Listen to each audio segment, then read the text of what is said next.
Great. Hi, everybody, and welcome to the opportunity to spend some time with the leaders of our Honortrust ERG. I want to start just by asking Larry to talk about the purpose here, what we're trying to accomplish, the constituents we serve.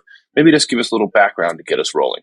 Sure, certainly, Steve. Thank you. So the Honortrust ERG is the Veterans Employee Resource Group at Billtrust, collection of veterans as well as veteran members or family members and people who affiliate with the veterans organization.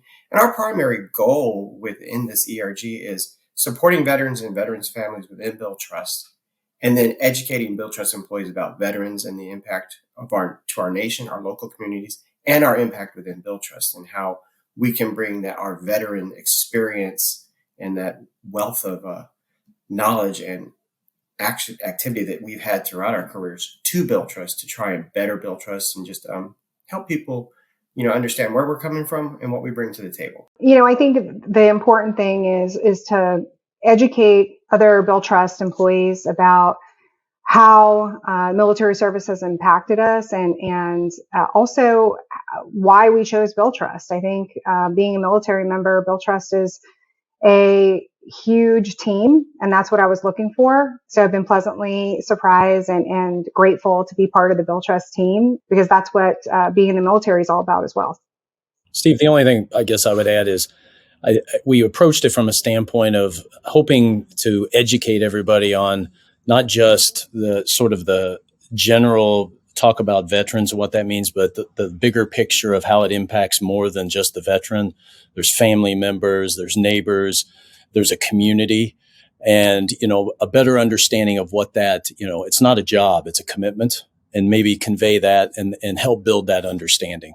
Because we realized that when we looked at the Billtrust community, we didn't have as many veterans or veteran-aligned people as we thought we would. So we thought we would help educate the bigger team at Billtrust on what that means. We'll move on to introductions now and let you know who's here. I'm the least important here, but I'll go very quickly. You all know me. I'm Steve Pinado, president of Billtrust. And while I'm not a veteran, I am the son of a veteran. It was a very important part of our family. It really enabled my father's education. He was a ROTC participant at Foran, went to Korea and served there in the Korean War, and then used the GI Bill to go get his MBA after that. So it really was instrumental in his career and in our family. My uncle, too, a couple tours in Korea as well as Vietnam, and a whole lifelong career in the military, culminated by teaching at the War College. So the discipline, the values, the rules, the guidelines that sort of governed our family were instrumental in my life. That's me. But there's folks in this call who are far closer to that. So, Teri, I will start with you. Just tell us a little about yourself, your role at Billtrust, and your connection. Thanks, Steve. So I'm Teri Bradshaw, and I'm an associate account executive here at Billtrust in the business services vertical. I joined the military in 1994 on my 19th birthday, so that was quite a surprise to my family. I served 10 years between active duty and reserves, and I really enjoyed my time in the military. Got out in 2004 as a staff sergeant. Yeah, I'm just happy to be part of this ERG and help educate other Billtrust employees about who we are and why we are the way we are.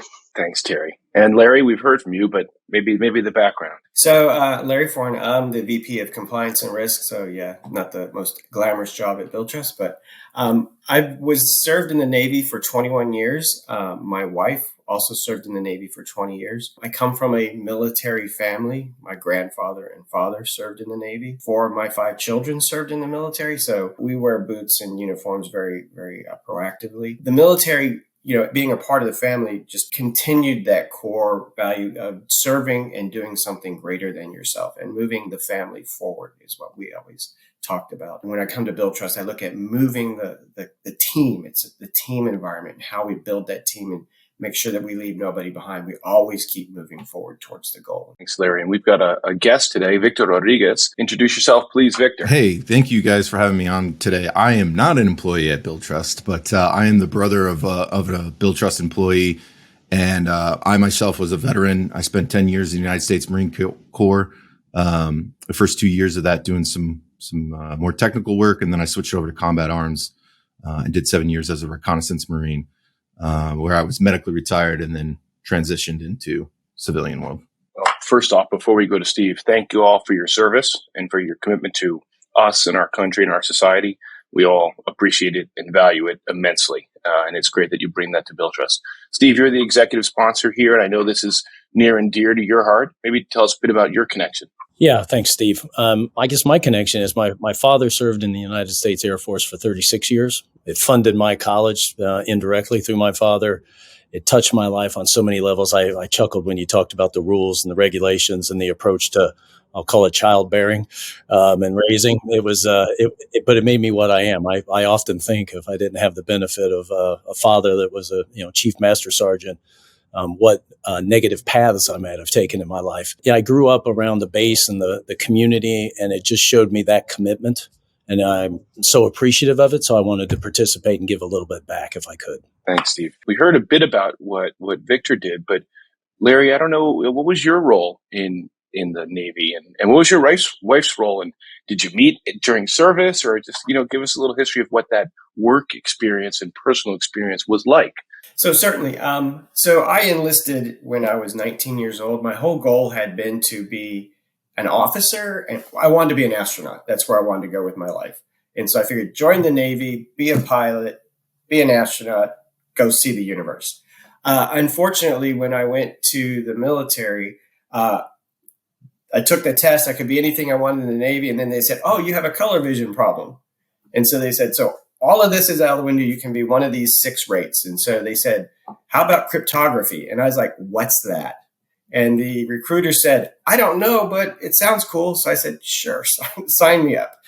So cryptography is we set up the communication links and we put the codes in that encrypt it so that, everybody can't read what you're doing. And there's a lot of very strict rules about those codes and who can see them, who can sign, all this stuff. So it's very top secret squirrel stuff. So, and that led into cybersecurity, information security, which I did prior to coming to Billtrust. And I still do a bit of it with Ken Hill. But I met my wife in the Navy. We were both single parents because the military is not really conducive to some families don't survive that. So my first marriage didn't. Met my wife while we were in the Navy. We were both single parents. I had my 2 sons. She had her two daughters. The kids were in the same school. And so we met and got married. How'd you successfully bridge that into a civilian career? You had this set of skills that were translatable, but how'd you make that happen? And more broadly, what do veterans go through in trying to make that transition? Yeah, one of the biggest things for me was because I was leaving from a leadership position. I was the senior enlisted advisor in the commander of U.S. Naval Forces Europe. So I had a lot of enlisted people that worked for me and worked with me.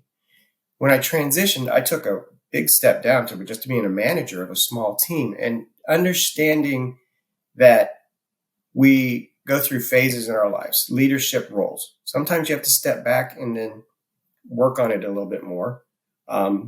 But I really enjoyed, it was really that just understanding that you're no longer in the military. You're no longer part of a huge organization. You're now a part of a smaller organization, but you're providing that leadership that you had and still taking those core values of honor, courage, and commitment, which are the Navy ones, to the program. Teri, same question to you. Tell us about really what you did in the Army, kind of role, job, what you learned, that experience, and then, the bridge to private life. Let me just say too that I came from a military family. I didn't say that in the beginning, but my dad served in the United States Army. He served in Vietnam. Both of my grandfathers, one served in World War II, one served in the Korean War. So definitely military in my blood. The reason that I chose to go into the military was a couple different reasons. I think I already mentioned team, wanting to be part of a team. I grew up playing team sports my whole life. I was very athletic. And so when I left high school, that was a really big missing part of my life that I wanted to regain again. And I knew that I needed to also make a living and get some skills. And so it just made sense for me to go into the military. I guess you could say I was in cryptography from the U.S. military Army side. Title was non-Morse code interceptor analyst. So that's just fancy for saying code breaker. I got printouts of binary code, ones and zeros, and had to identify a repeating pattern and then break out that code into whatever secret message there was. So just like Larry, top secret clearance, worked out of a skiff, did that for 2 years, and then transitioned into the reserves because I had my oldest son, and decided to get out of active duty. Went to the reserves, and I worked for various units. I was reservist and also government contractor, so to speak. So I moved to administration because they didn't really have military intelligence in the reserves. That just really gave me the skills as I progressed and got promoted to NCO, which is non-commissioned officer, really allowed me to transition those experiences into the civilian world. There was some culture shocks, right? When you're used to always being on time, respecting authority, things like that, and you're around people who are kind of slack, right? But you think of them as slackers. So that was some culture shock, but the transition for me was somewhat easier. Victor, we heard a little bit about what you did during your time in the service, but maybe help us with what's happened after and sort of your life, professionally, personally, and I got your story is interesting, but it's also a thing that I think people lose sight of, the type of transition that folks have to make. So maybe bring that to life for us. Yeah, Larry said it the best, right? Like Larry and Teri both have great points about transitioning from that military camaraderie and all of that stuff. The teamwork that Teri mentioned, like that's difficult to find it at the level that you have it in the military. And no matter what you do, combat arms or otherwise in the military, it's kind of the same across those. So when you get out, I've found anyways that bond and that relationship between maybe inner teams isn't as strong as it maybe would have been while you were in the military. So I found that's the hardest part working in the civilian sector. You often find yourself working on things alone, whereas before maybe you had a team of people helping you sort of tackle a problem, or people that were maybe smarter than you about a particular thing to help you overcome that. So that's what I found to be the hardest. And I've actually gravitated more towards DoD contracting work because of that, because I've just found that fits better for me and the way I think and work. I think sometimes people don't realize or recall all the different types of jobs it takes to make our military function. Like my father was an accountant, right? But what that meant was in the Korean War, he ran a supply, ammunition, and restocking depot and did logistical routes to deliver men, munitions, food, clothing, everything else to, really the front. And it was he's like, yeah, we had some sniper fire once or twice, and somebody tried to, kind of break into the base. And he's like, but we were busy and we were every day. And if we didn't do our job, something didn't happen and things weren't delivered. And there's, and he said that role, he continued in finance and those types of roles. He's like, and it was great training. So sometimes we don't get like all the things it takes to make this tremendous enterprise work and all the different jobs. I just been wanting to say thank you to Teri and Larry for their work on the boats, because in my job, if I don't have what they're doing, then, my life's at risk. So like you said, it's that full circle of the admin guys have to do admin stuff. The crypto guys have to do crypto stuff, and the logistics and all of that. And it all plugs together. I appreciate people that aren't combat arms more than combat arms people, if I'm being honest. Yeah. And as we think about recruiting, right, and candidates, like we need to remember, wow, there's this huge spread of many different skills and expertise and things that people have done that we need to kind of be conscious of. And it's not just, oh, hey, great, we're happy to see this person because they're a veteran or whatever. No, but like they're also a expert at, whether it's code or accounting or finance or supply routes or whatever else it is. There's very translatable skills that maybe the veterans don't know themselves, and maybe we have to work a little bit harder to understand and appreciate to be the right kind of company to bring these people into our environment. Steve, I'm going to ask about your family experience, but I'll share a touch of mine. We were, 4 kids, parents, roles, rules, very clear. But the one thing I remember was when my dad built the grid of the after dinner chores. So there was like sweep placemats and table, dry and sweet and dry and put the dishes away and unload the dishwasher, wash pots and things. And there were 4 of us. There were 4 roles. They were on the grid. They rotated such that everyone didn't have the same role all the time. And it lived on the refrigerator, and nobody left the kitchen until they were done. And I remember my dad sitting there, we're going to draw this out. You're going to have your roles. Here's how it's going to work. Now this is up to you guys to figure out. So I think he may have had some training that led to that. Yeah. But Steve, what, as part of military family, anything you can recall? Yeah, there was a couple things, Steve. It touched me on so many ways, but I think back to when I was a little kid, and my mom probably shouldn't have let me, but watching the evening news when the Vietnam War was on, and my dad was deployed to Vietnam, and the stuff they were reporting, which I shouldn't have heard, but it to this day it left a mark on me and a memory of what it means, what the sacrifices, the brave, men and women of our armed forces do for us. So early on, I developed a respect for, what my dad did, and he did for us all the way through the Cold War, where his unit would actively deploy. You'd go to bed, Dad would tell you good night, and the next morning you wake up and Dad's gone for 3 months because the squadron deployed forward somewhere. Well, we never knew where he forward deployed until he got back, but he'd be in Germany or in the UK somewhere because tensions had heated up. So the unit, there was a tactical fighter bomber squadron, so they had to get close enough, to the bad guys. And then even any of you old enough, when I was about 8, there was a bunch of tornadoes hit the U.S. It was a supercell hit. And my dad at that point was in the full-time guard, which is odd, but he goes to work every day like a regular job, but he's actually in the full-time guard. And because neighboring Xenia, Ohio got hit by 6 tornadoes in the middle of the night, again, your dad gets called because it's not just combat.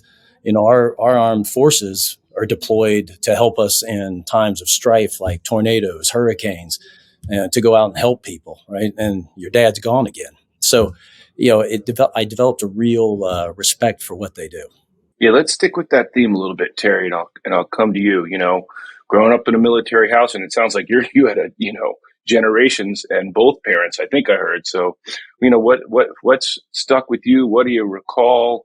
What was that? What should we know about people who've been in families like that in order to be a better company to allow them to support us and to help them? What should we be thinking about? The biggest thing that still sticks out in my mind is I was a little girl. I was born in 1975. My dad was out of Vietnam 6 or 7 years at that point. I'm my daddy's little girl, right? He's everything to me. He's my hero. But I like to play pranks. And so I would hear my dad's alarm clock in the morning, and I would think to myself, I'm going to go sneak down the hallway and I'm going to scare daddy, as he goes, gets up in the morning. One particular time I decided to do this. My dad walked down a dark hallway and I scared him. And unfortunately, he went back in time and grabbed me by my shoulders, upper body, and slammed me into the wall because of a flashback. Obviously, I'm very innocent. I'm crying. I don't understand why my daddy did this to me. My dad is crying. My mom had to take me to the side and just explain to me that you can't scare daddy like that. You can't sneak up on daddy like that. And so that has always stuck with me, is just what my dad went through to get to a point where his little girl, he was out of his mind. And later he told me stories about when he first got home and would hear fireworks or loud noises. And it was like a muscle memory. He would get on the ground and start low crawling and find a bunker. He would crawl under the crawl space of his parents' home.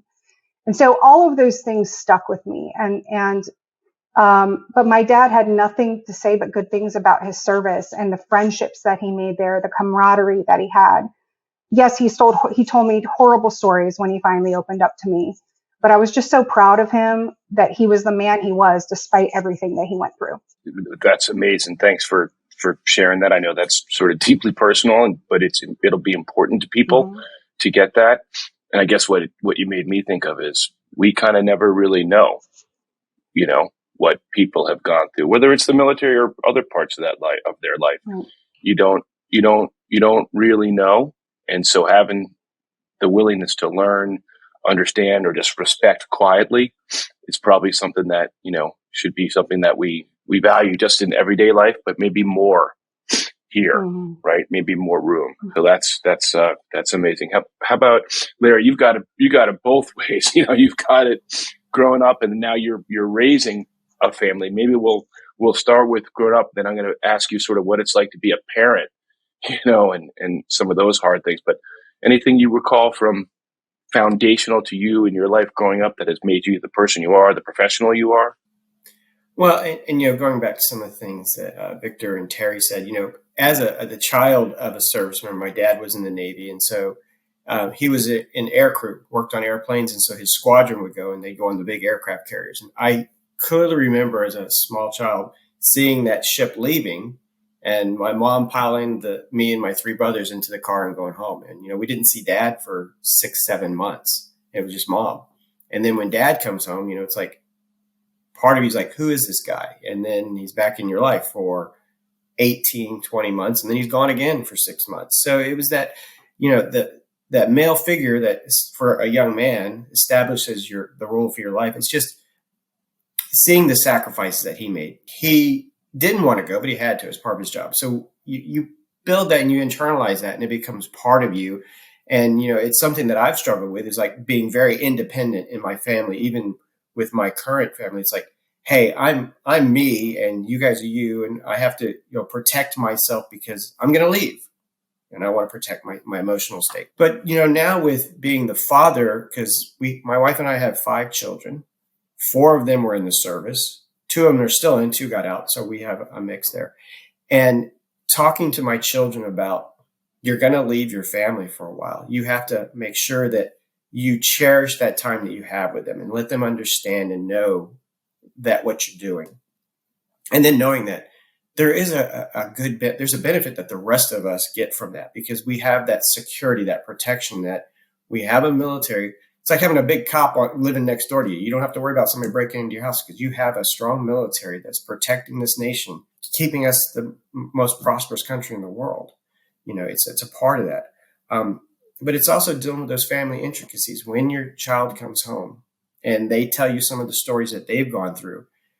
With me, it's really good because some of the stuff I did, even though I was in cryptography, we weren't always in that little skiff because we were out somewhere doing something for a 3-letter government agency. Now talking to my son, who's doing something, he's a sniper, and I talked to him about it, and he tells me some of his stories, and it's like, yeah, Aaron, you need to talk to people about that. Get that out of you so that you can share that and process that information, so you don't keep it up here. So you're not being scared by your daughter in the middle of the night and doing something about it.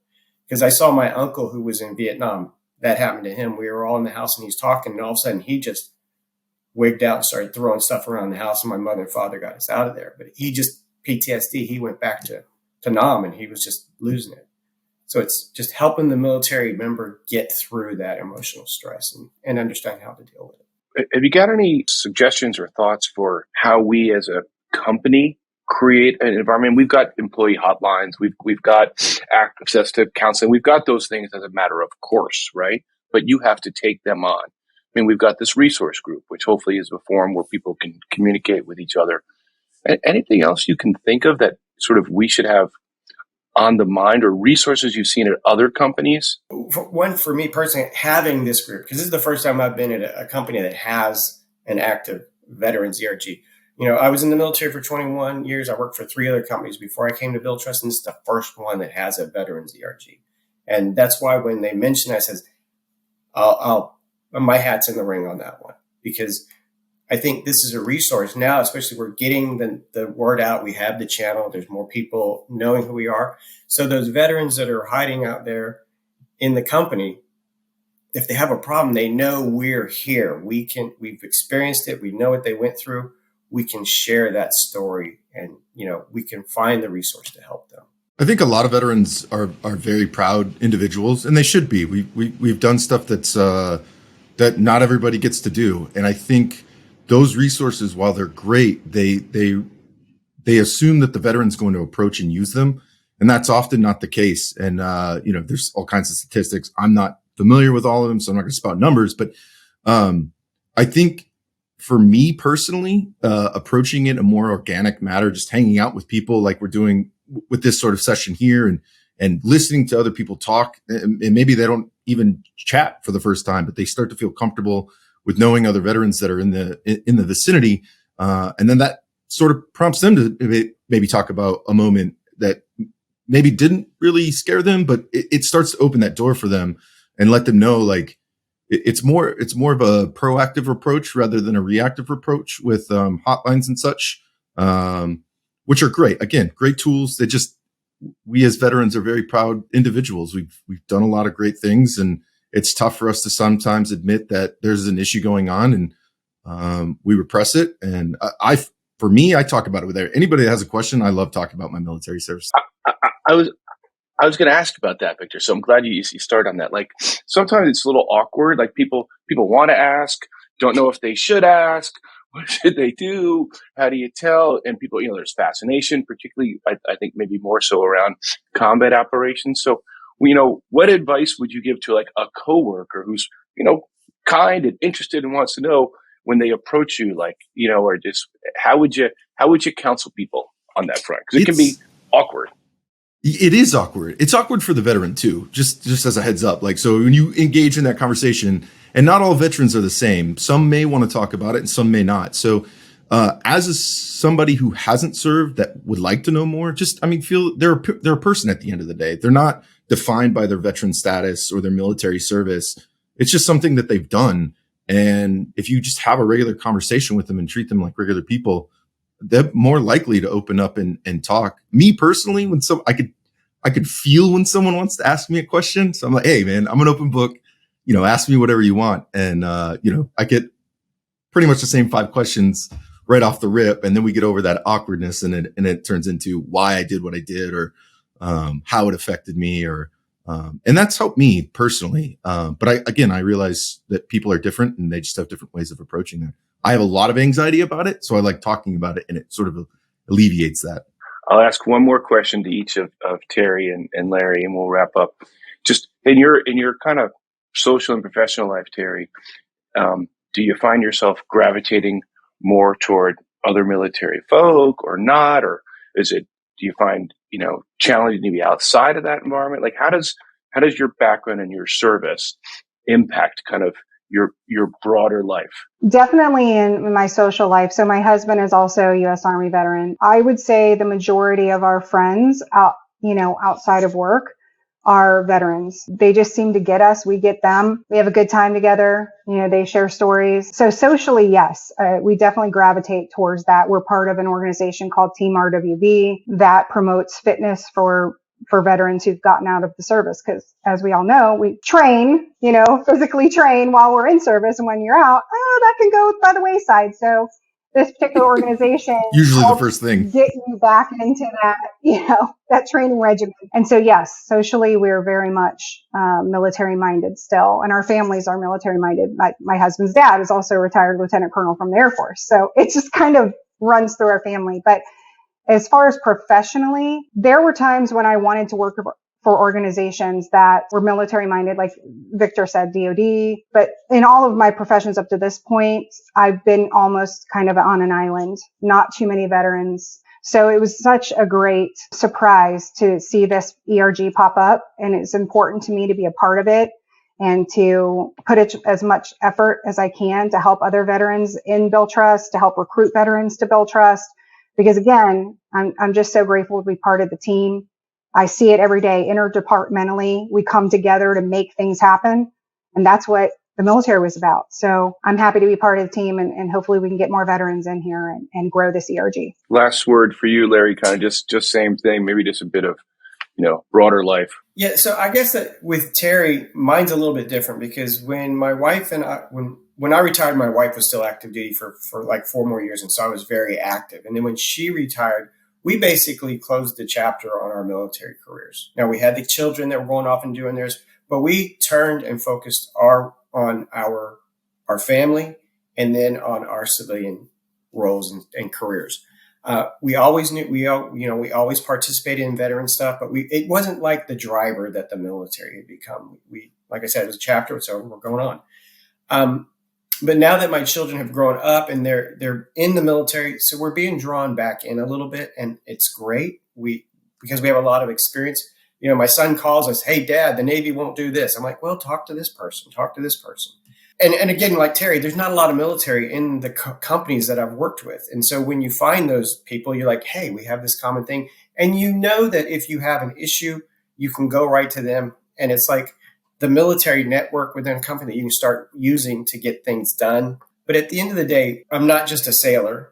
I'm a person. I have a family, a career, a faith. And the military really is a foundation in there that I was able to build all the rest of that off of, because I knew the standards that were required.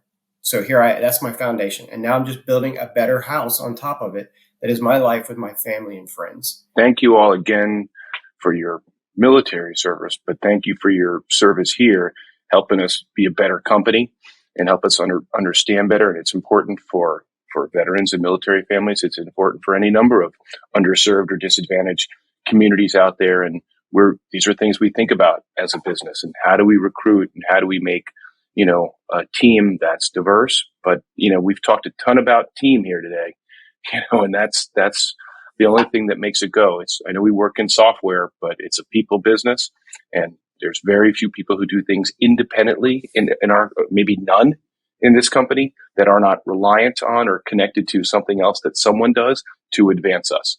So there's no one person, I don't care who it is in this business, who's going to drive success single-handedly without work of others. And the values and the things you've talked about today, true for life, true for our country, true for your service, and true for this business. Steve, thank you. You were a driving force behind creating the CRG and personally committed to it as executive sponsor. So, thanks for the honesty, thanks for transparency, thanks for your service. And hopefully folks will learn something from the time today. So really appreciate it. Thank you so much. Have a great day. Thank you. Right. Thank you. Sure. Thank you. Have a good day.